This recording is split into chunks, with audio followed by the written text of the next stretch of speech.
What's good, YouTubers and YouTubettes? This is JB Sports back again with another one.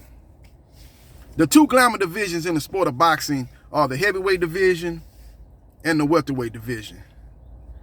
The heavyweight division carries the sport. There's an old saying in boxing. There goes the heavyweight division, there goes the sport of boxing. Now, the welterweight division is considered the heavyweight division of the lower weights, as throughout the history of the sport, the highest money makers have been at 147 pounds. Now, we got example after example of that being the case. Now, when you talk about Floyd Mayweather Jr., aka Money May, when you talk about Sugar Ray Leonard, who at the time was making more than the heavyweight champion of the world, the #1 heavyweight Larry Holmes, and what he was making. The welterweight division is a glamour division along with the heavyweight division. Heavyweights of today, the marquee names like Deontay Wilder, Tyson Fury, and Anthony Joshua make $20 million or more per fight. Money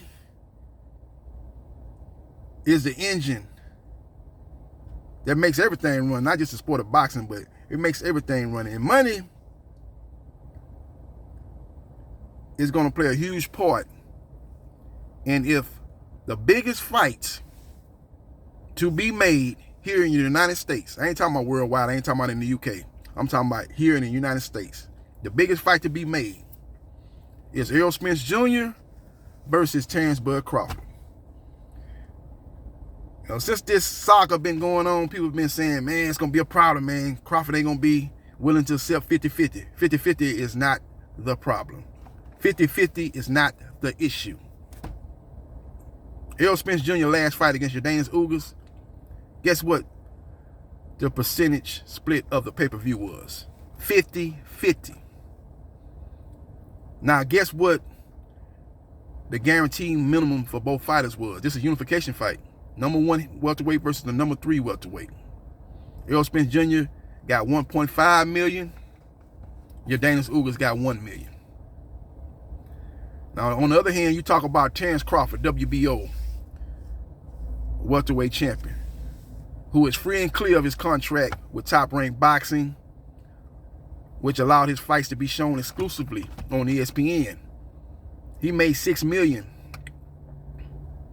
in the fight with Sean Showtime Porter. He made $5.5 million against a faded Amir Khan.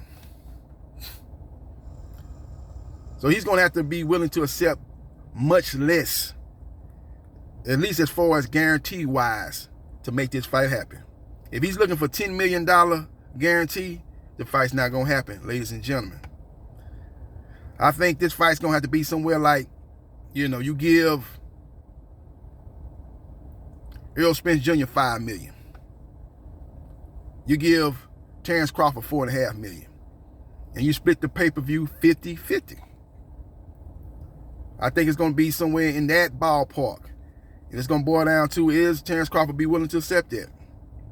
I think he will be willing to accept that, but I think a lot of people got a false narrative about what this fight brings to the table as far as monetarily wise. It is the biggest fight in the sport of boxing, but both fighters going to have to rely on the pay-per-view percentage to ultimately get the bag. They ain't going to be able to just get it off the guarantee. That's the point I'm trying to make in this video. So we will see what happens, and we will see what transpires. This is a great matchup. Errol Spence Jr. put on a vintage performance. We ain't seen this Errol Spence Jr. in several years, probably since the Ocampo fight, the last time we seen this vintage Errol Spence Jr. That makes for this fight not only being 50-50 as far as pay-per-view, but 50-50 in the ring. Terence Crawford, he got power in both hands. He got one punch, put you on your ass type of power. One hitter quitter type of power. And it's going to be very, very interesting. Can Errol Spence Jr. take that power and still bring that pressure and throw those amount of punches per round? If he's able to do that, then he's going to be ahead on the scorecards. And Terence Crawford's going to need to stop him in order to secure the victory. So we will see what happens, and we will see what transpires. But that's the obstacle as far as will this fight get made. Now, if this fight does get made, look for Keith One-Time Thurman. He's the guy that's the backup plan. He's a guy that PBC prefers because of the fear of the money that Terence Crawford is going to want, and fear from the PBC side that Terence Crawford could beat Errol Spence Jr. and ride off into the sunset with all those belts.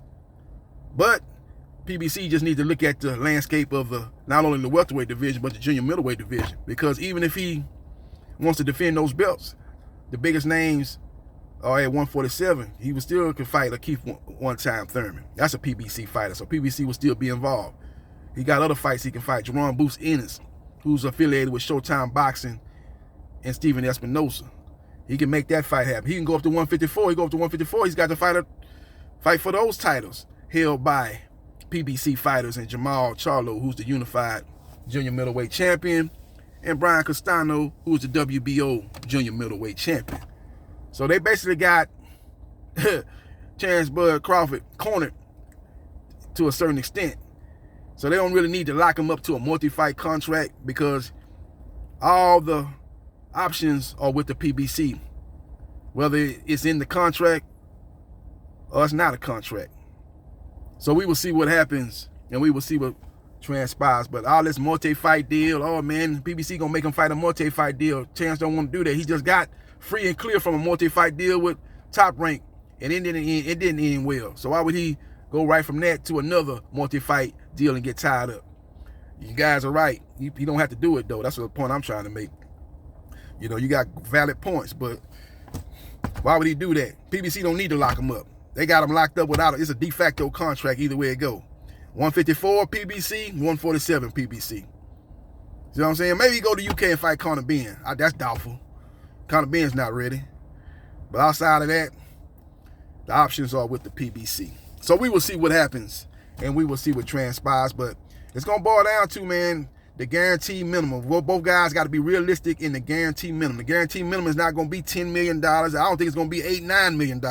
I think the highest it's going to be is maybe $5 million for Errol, $4.5 million for Terence Bud Crawford. That's just my humble opinion. And then the guys can do the 50-50 pay-per-view split. I think that's the roadmap for this fight to get signed, sealed, delivered. I'm yours. So we will see what happens, and we will see what transpires. Let me know your thoughts about Terence Bud Crawford versus Errol Spence Jr.